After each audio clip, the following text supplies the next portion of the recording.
Bienvenidos, damas y caballeros, al canal de YouTube de la Escuela Superior de Guerra del Ejército, Escuela de Posgrado.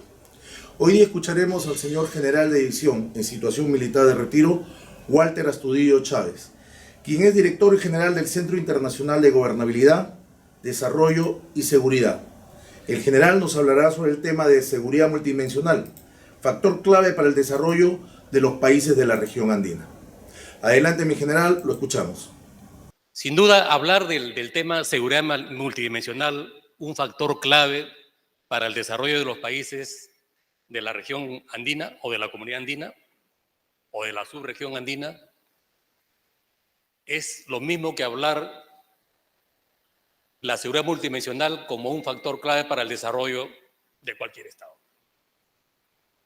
Y eso lo vamos a ir viendo en el desarrollo de los 20 minutos que tengo disponible. Y yo creo que en el transcurso de esta mañana, particularmente con las preguntas de ustedes, todos vamos a entendernos y aprender del tema.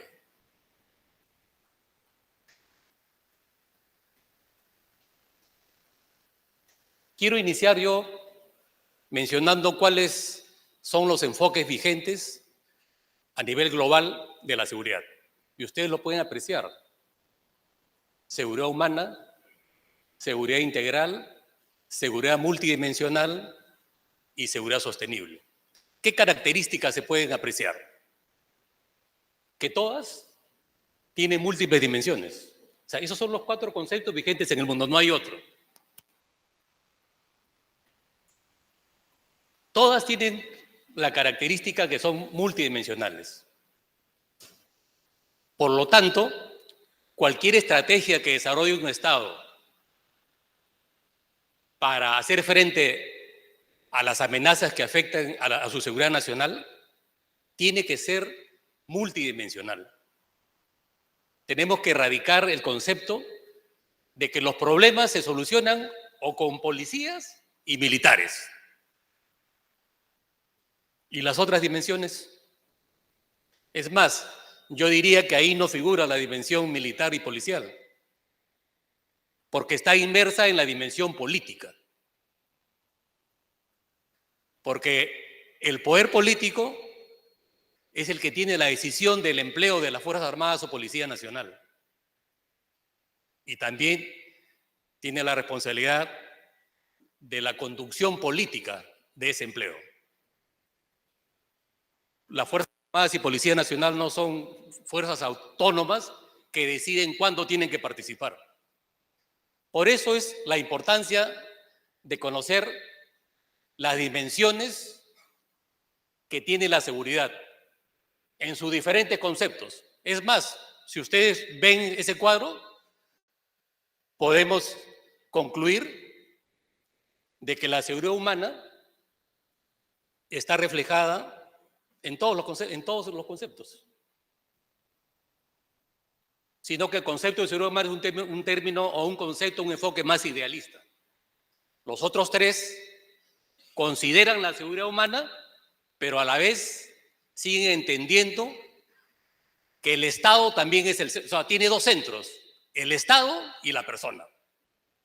A diferencia del primer concepto que solamente centra en la persona, tal como reza el artículo 1 de nuestra Constitución.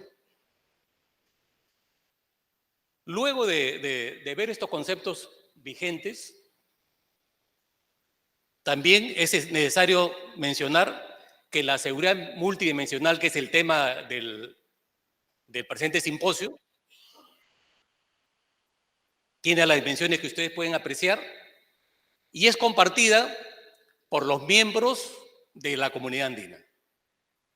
Como los miembros son parte de la Organización de Estados Americanos, obviamente comparten el concepto de seguridad multidimensional. Pero el tema no es compartir el concepto.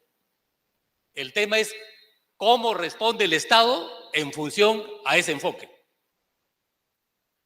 ¿Son coherentes las políticas públicas relativas a la seguridad con el concepto vigente? ¿O solamente es una retórica el concepto o la política y las leyes? Porque una cosa es la política y las leyes y otra cosa es su aplicación. es decir, la estrategia para implementar lo que establece la política y las leyes.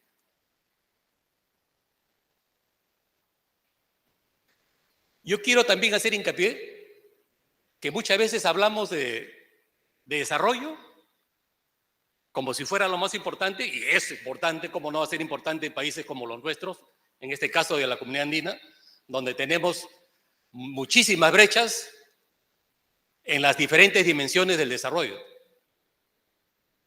Pero no podemos hablar de desarrollo y dejar de lado la seguridad, porque son dos variables interdependientes. Están estrechamente entrelazadas. Los problemas de seguridad generan problemas de desarrollo, y los problemas de desarrollo generados incrementan o generan mayores problemas en la seguridad. Es decir, las estrategias que aborde un Estado tienen que necesariamente considerar estas dos variables. O sea, no podemos pretender que un país solucione su problema de desarrollo si no hacemos nada en cuanto a su seguridad. Van de la mano, son inseparables. Y para eso existen modelos exitosos en el mundo. Pero lamentablemente todavía no entendemos. Por eso en ese cuadro se puede ver claramente, ¿no? En el segundo cuadrante, color verde, cuando un país alcanza su estabilidad plena, cuando un país alcanza el bien común o el bienestar de todos sus ciudadanos, el bienestar de la sociedad. ¿Cuándo?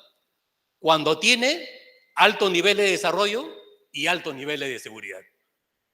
En los otros escenarios, donde solo tiene altos niveles de desarrollo o altos niveles de seguridad, en ninguno, como pueden ver, se alcanza la estabilidad. Al contrario, está la inestabilidad completa, que a su vez eso genera una serie de problemas en la seguridad y en el desarrollo.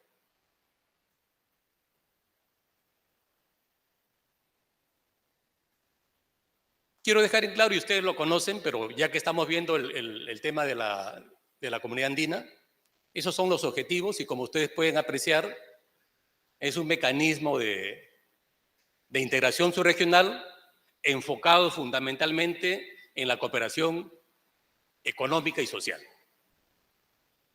No aborda el tema de seguridad.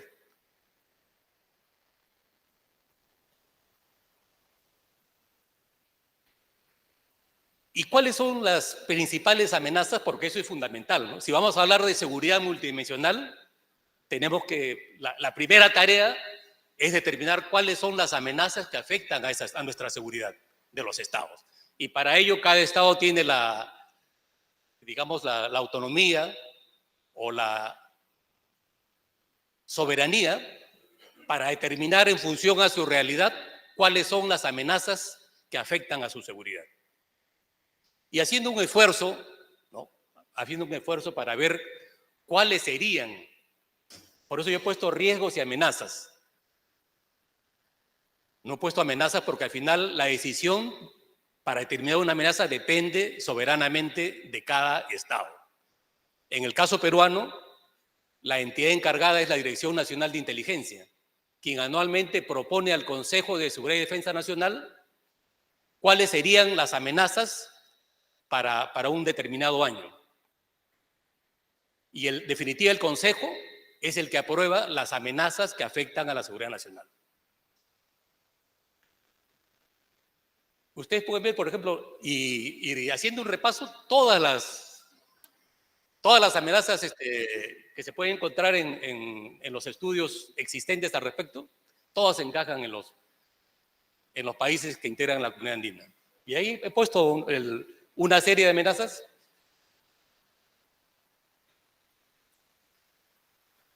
que indudablemente eso tiene que generarnos una preocupación, porque si los estados no tienen una respuesta integral, multidimensional y eficaz, no podemos hablar de desarrollo, no podemos aspirar al desarrollo si previamente no hemos solucionado o no hemos reducido el impacto negativo de estas amenazas en la seguridad y el desarrollo de los estados. En el concepto de seguridad integral está claramente definido. La primera condición para el desarrollo es la seguridad. O sea, no podemos hablar de desarrollo si previamente no hemos adoptado medidas para reducir el impacto negativo de estas amenazas. Por eso que esta es una tarea pendiente que no podemos perder de vista. De ahí la importancia de la seguridad multidimensional.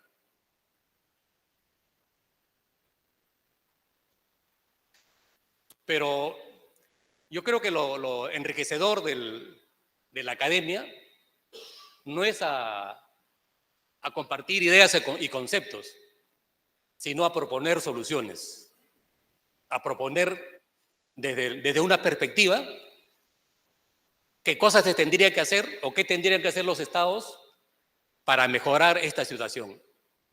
Por eso me atrevo a presentar una propuesta que está orientada a mejorar la gestión del Estado en aspectos de seguridad y desarrollo.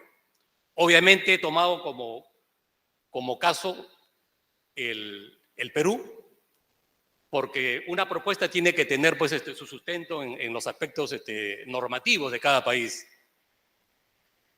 Tiene que tener en cuenta la realidad de cada país. Pero como hemos mencionado, los países miembros de la Comunidad Andina tienen muchas similitudes. Por eso hablé de amenazas comunes a la seguridad. Por lo tanto, esta propuesta podría ser aplicable en los otros países en razón de las similitudes de los mismos. ¿Y cuál es la propuesta?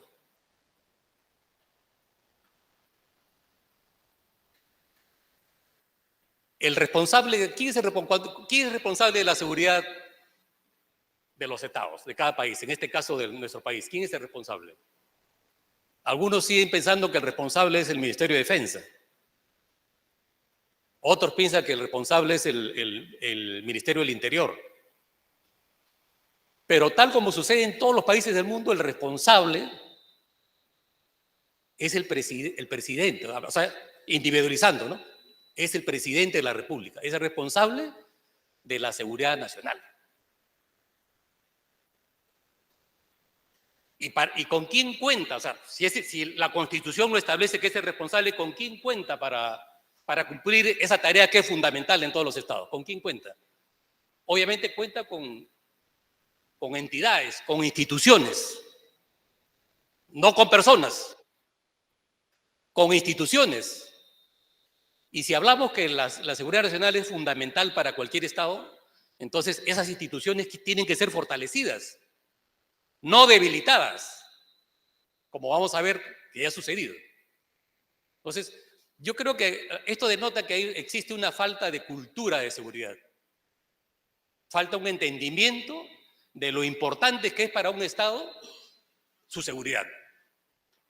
Y a veces creemos que la seguridad ciudadana lo es todo. La seguridad ciudadana es un puntito dentro de la seguridad. Por eso hemos hablado de dimensiones. Dimensión política, económica, social. Podrían agregarle también medioambiental, podrían agregarle tecnológica. Entonces, la propuesta es que para que el presidente de la República, la figura del presidente de la República, sea quien sea la autoridad, necesariamente debe tener como soporte, para ser consecuentes con el concepto que he manifestado de seguridad multidimensional, tiene que tener el soporte de entidades que están relacionadas a la seguridad y al desarrollo. Y ahí podemos establecer que la Dirección Nacional de Inteligencia es fundamental.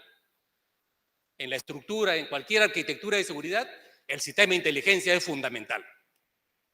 Por lo tanto, la Dirección Nacional de Inteligencia tiene que ser pues, una institución fortalecida con todos los recursos y con todas las capacidades necesarias para cumplir esa fundamental tarea.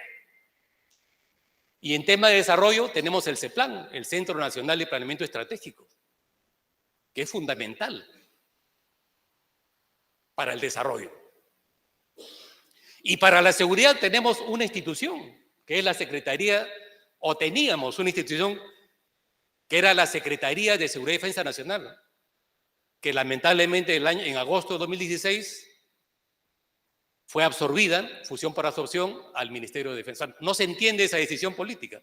Si estamos hablando que se tiene que, lo importante y tiene que fortalecerse, y hablamos de multidimensional, sin embargo, una decisión política determina bajarle de nivel y arrinconarla en un ministerio que no tiene responsabilidad sobre la seguridad.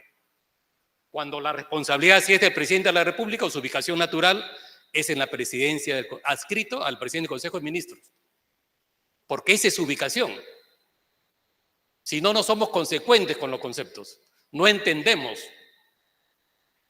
Por eso que ese es un tema fundamental. Pero cuando hablo de fortalecer esas tres instituciones que a mi juicio son claves, porque son las instituciones que van a asesorar y asistir al presidente de la República para cumplir la delicada función de gestión del Estado en términos de seguridad y de desarrollo. Instituciones claves. Por lo tanto, deben ser fortalecidas para que tengan las capacidades necesarias para que su función y su desempeño sea pues el óptimo. Pero acá tenemos otro problema que es necesario mencionarlos. Que las instituciones no funcionan aisladamente, sino que tienen que compartir. O sea, la actuación tiene que ser sinérgica de estas instituciones. No puede haber un estudio prospectivo que haga el CEPLAN y que no tenga el insumo que proporciona la DINI. O la SEDENA no puede hacer un estudio prospectivo porque se le ocurre. O sea, tiene que haber esa integración de esas tres instituciones, en el entendido que lo que se requiere es su actuación sinérgica. Y ese es un tema cultural que tenemos que superar. Por eso cuando hablo yo de fortalecer estas tres instituciones, hablo de otorgarles capacidades y que su función sea muy coordinada, entendiendo que los tres tienen que actuar en una sola dirección. Si no, ¿para qué se determinan las amenazas si el CEPLAN no las tiene en cuenta como debiera en su planeamiento estratégico? ¿O cómo la SEDENA va a presentar estrategias de seguridad o la política de seguridad si no tiene la información valiosa de la Dirección Nacional de Inteligencia, la apreciación de inteligencia estratégica? Por eso que es importantísima ese aspecto. Otro aspecto de esta propuesta, todos conocen que existe un Consejo de Ministros que está preocupado fundamentalmente en la aprobación e implementación de políticas públicas de manera general. Y ahí se aprueban todas las políticas nacionales y sectoriales o multisectoriales.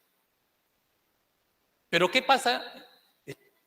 No tengo ninguna observación en cuanto al Consejo de Ministros, al contrario, funciona muy bien, se reúnen semanalmente, a veces, adicionalmente, más veces, de acuerdo a la situación. Pero mi propuesta es de que en ese consejo, ese no es el espacio para que se tomen decisiones sobre aspectos de la seguridad nacional. En ese espacio no se debería tomar las decisiones de aprobación, por ejemplo, de la Política Nacional de Seguridad y Defensa Nacional o de la Estrategia contra el Crimen Organizado. Y me voy a explicar por qué. Si no, ¿para qué existe el Consejo de Seguridad y Defensa Nacional? Justamente el Consejo de Seguridad y Defensa Nacional existe para que en ese espacio de carácter político, del más alto nivel, se tomen decisiones respecto a la política de seguridad nacional, ¿no? Debería ser política, no seguridad y defensa, política de seguridad nacional, y que se apruebe todas las políticas y estrategias relacionadas en la actuación del Estado contra las amenazas que se han definido. De tal manera que todas esas políticas estén perfectamente alineadas a la política de seguridad y no suceda lo que actualmente pasa, ¿no? Que existen estrategias políticas que cada uno van por su lado. Y y no se toma en cuenta pues las capacidades que tienen las instituciones que van a participar en esas políticas. Por eso, si me permite, quiero ingresar al hipervínculo de la Constitución, por favor. El esquema que presento, o que he presentado, no es un tema que se me ha ocurrido, sino que está enmarcado en un sustento legal, en un marco legal. Por eso me baso en la Constitución. Miren el artículo 44. El primero ya hemos dicho, ¿no? El primero perfectamente alineado con el concepto de seguridad. Miren el artículo 44. Dice que los deberes fundamentales, ¿no? Los deberes primordiales o fundamentales del Estado son esos 4. Y ustedes pueden observar que claramente, expresamente, hablan de seguridad y hablan de desarrollo. No hablan solamente de desarrollo, ni hablan solamente de seguridad. Entonces, hablan de seguridad y desarrollo como tareas fundamentales, deberes fundamentales del Estado. Entonces, eso se condice con lo que estamos hablando, con la propuesta.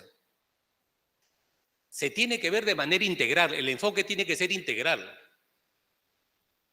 ¿Cuánto de desarrollo y cuánto de seguridad? Esa es la tarea. La ecuación tiene que tener las dos variables en cuenta. ¿Cuánto de desarrollo y cuánto de seguridad? Ese es el arte. Porque las decisiones políticas, al final, dependen pues, de los actores. Siguiente, por favor. En el artículo 18, lo que he mencionado, ¿no? El presidente de la República tiene, ahí está claramente, es el responsable de la seguridad nacional. Pero ¿cómo cumple su función el presidente de la República? ¿Cómo? ¿Con qué cuenta? Cuenta como instrumento del sistema de defensa nacional, que ya lo vamos a ver a continuación. Siguiente, por favor. Y acá está. El Estado garantiza la seguridad de la nación mediante el sistema de defensa nacional. Y también dice ahí que participan todos los ciudadanos. Tenemos que también desterrar el tema de que la seguridad nacional lo tiene que solucionar un gobierno, lo tiene que solucionar un ministro, el presidente, el gobernador regional. No, lo tenemos que solucionar todos. Es un tema que nos corresponde a todos. Pero ahí justamente está el fortalecer la cultura de seguridad. Es fundamental. Y ahí también dice que el que preside este sistema es el presidente de la República. Por favor, regrese el hipervínculo.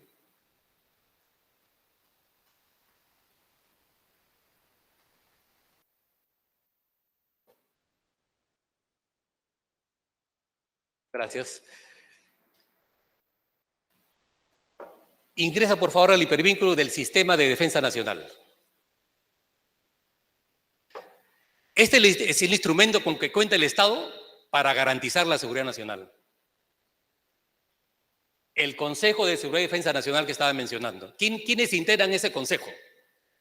Lo preside el presidente de la República y lo integran el presidente del Consejo de Ministros, el ministro de Relaciones Exteriores, el ministro de Defensa, el ministro del Interior, el ministro de Economía, el ministro de Justicia, y acá viene el otro tema, el jefe de la DINI, el jefe de la Dirección Nacional de Inteligencia, el jefe del Comando Conjunto y el comandante general de la Policía Nacional. Es decir, están otros actores que no están en el Consejo de Ministros. Y justamente esos actores son los que tienen el conocimiento de las capacidades que tienen las Fuerzas Armadas y la Policía Nacional para opinar, participar en la decisión política de si es conveniente o no su actuación y cómo debería actuar.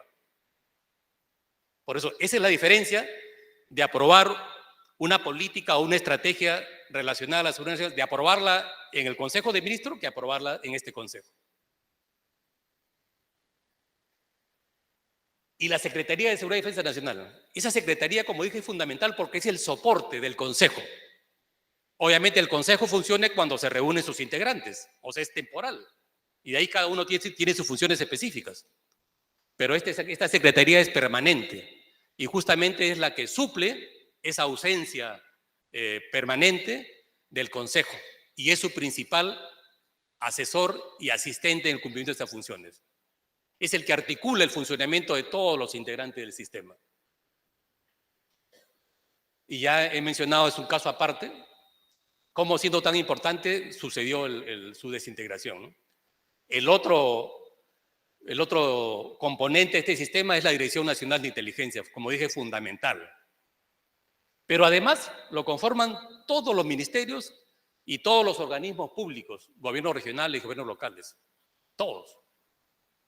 Pero nótese que estamos hablando solamente del Poder Ejecutivo. En el Consejo existe, la ley lo establece, que se puede invitar a otras personas especialistas dependiendo del tema que se trate. Con voz pero sin voto. Regrese, por favor. También se considera que los demás sistemas, por ejemplo, el SINA, el SINAGER, Sistema Nacional de Gestión de Riesgos de Desastres, el Sistema Nacional de Seguridad Ciudadana, el sector privado y la sociedad en general, tienen que participar en el sistema de defensa nacional. Si no, ¿cómo se entiende? Veamos algo que todo el mundo lo entendemos. Veamos en la actuación o lo que pasó en la pandemia. ¿Por qué el sector privado no actuó como debió ser? Si nos faltaba oxígeno, ¿por qué algunos hacían negocio con el oxígeno? Cuando las capacidades que dispone un Estado también, ¿no?, ante una emergencia, ante una crisis, todos suman. O sea, no es, la emergencia no es solamente para el Poder Ejecutivo, es para todo el país. Por lo tanto, la Constitución y la Ley de Movilización así lo explica. O sea, leyes hay. Lo que falta es el cumplimiento de esas leyes porque no hay una conciencia de seguridad.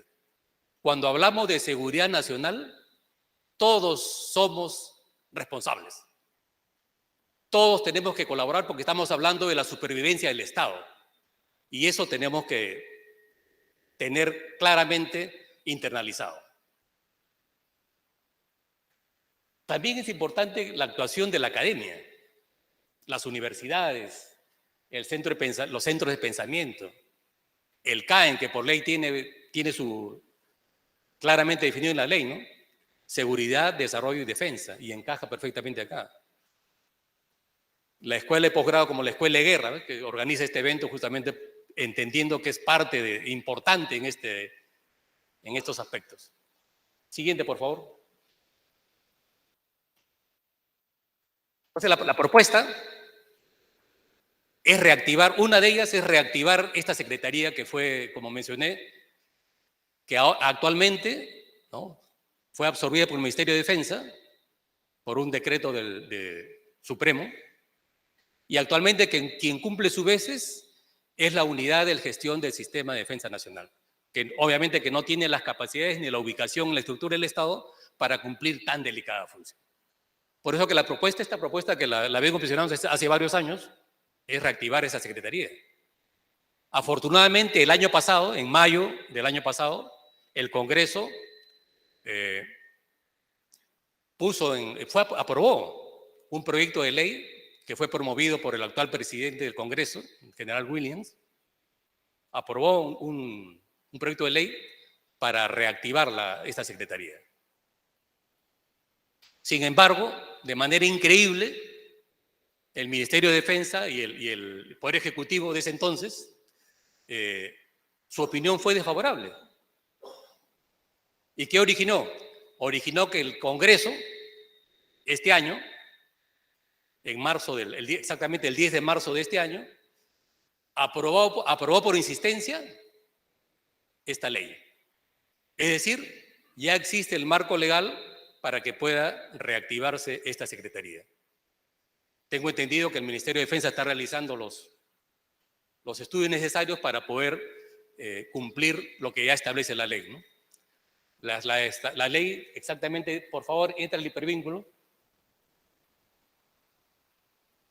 La ley establece, adscríbase la Secretaría de Seguridad y Defensa Nacional a la Presidencia del Consejo de Ministros. Esa es la ley aprobada. Entonces, lo que tiene que verse es cómo se reactiva esta Secretaría, ¿no? Es un procedimiento legal que está ya muy avanzado y que esperemos que prontamente se fortalezca nuevamente a este sistema de defensa nacional. Que esto va a ayudar muchísimo para poder mejorar el funcionamiento de este importantísimo sistema. Dicho sea de paso, es el único sistema que figura en nuestra Constitución política. De ahí su importancia. Regrese, por favor. Siguiente. Ya he mencionado que es fundamental el fortalecer las tres instituciones, pero como dije nuevamente, fortalecer y generar, ¿no?, una cultura del trabajo interagencial. Eso es un tema que nos falta, ¿no? El trabajo interagencial. Como estamos hablando que todo es multidimensional, las actuaciones tienen que ser muy coordinadas. Pero esto es un tema clave para fortalecer el sistema de defensa nacional y mejorar la respuesta del Estado ante estas amenazas que he mencionado. Siguiente, por favor. Eso también ya lo he mencionado, que se debe dar un mejor empleo al Consejo de Seguridad y Defensa Nacional para lograr justamente que haya un alineamiento de todas las políticas y estrategias. Obviamente, si se establece una estrategia nacional de lucha contra el crimen organizada, esta tiene que estar perfectamente integrada en lo que establece la política de seguridad y defensa nacional. Si no, estamos hablando de situaciones distintas. Por eso que es importante que todo eso se discuta, todo lo que es amenaza se discuta en ese consejo. Siguiente, por favor. Pero obviamente hay una incoherencia, ¿no? Porque la ley vigente establece que todas las políticas, mencioné al comienzo, que todas las políticas nacionales, sectoriales o multisectoriales deben ser aprobadas en el Consejo de Ministros. Entonces, para aclarar más la propuesta es de que todos los aspectos relacionados a las amenazas a la seguridad nacional, sean políticas o sean leyes o sean estrategias, se vean en el Consejo de Seguridad y Defensa Nacional. Y una vez que el Consejo las apruebe, pase en una segunda instancia al Consejo de Ministros para su aprobación y cumplir el marco legal vigente. O sea, en la propuesta no hay que hacer ningún cambio a la Constitución ni a las leyes. O sea, empleando la arquitectura existente, respetando los artículos establecidos en la Constitución y las leyes vigentes, la propuesta es esta. Sin duda, este es un tema muy complejo, muy importante, pero que nos debe llevar a la reflexión de que si no somos capaces de operativizar los conceptos que tenemos, que compartimos, en políticas públicas, y la otra tarea es la implementación de la política pública o de la ley, no se puede avanzar. Vamos a estar en una eterna discusión, en un eterno trabajo, pero sin resultados eficaces. ¿Y por qué digo? Porque ya existen modelos exitosos, no es casualidad lo que estamos hablando. Lo que se propone acá no es un invento, no es una simple opinión, sino es producto de analizar los casos exitosos. No es coincidencia que todos los países desarrollados sin excepción, repito, todos los países desarrollados sin excepción disponen de una estrategia de seguridad nacional. Todos. Y todos los países de América Latina, obviamente incluidos los países de la Comunidad Andina, no dispone de una estrategia de seguridad nacional.